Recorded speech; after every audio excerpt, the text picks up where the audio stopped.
Aşıkmın sizdey perigen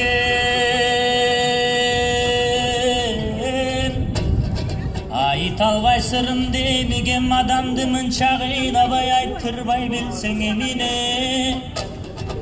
Kızıgam sizdey perigen kıynalam çındap demigem Kişini mınça çurkatbay dege kıynabay bilsen emine Görüşkön günüm saltanat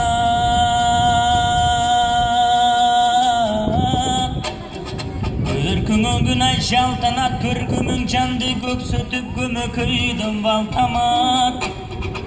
Görünbey kalsan gök sulum gölök köp gözden yaştamak Jolukkan günümde saltanat Joduragan gelbetinden jogortun gün ay şaltanat Jolukbay kalsan gök sulum Buldum joşulup közden yaştamak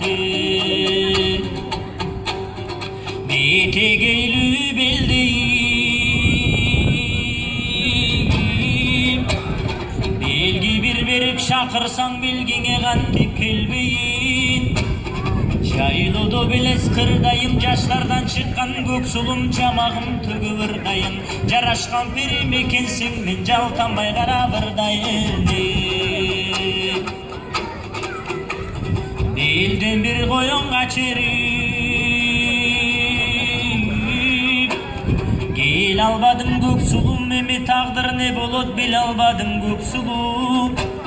Жолдон bir түлкү качырып келе албадым көксулум Жеткизбестен кой душманга да кете албадым көксулум Алты бир канат ак үйдүн да кериштеси көксулум 62 сулуунун бириси сенсиң көксулум Жети бир канат боз үйдүн да кериштеси көксулум 72 сулуунун чиркин периси сенсиң көксулум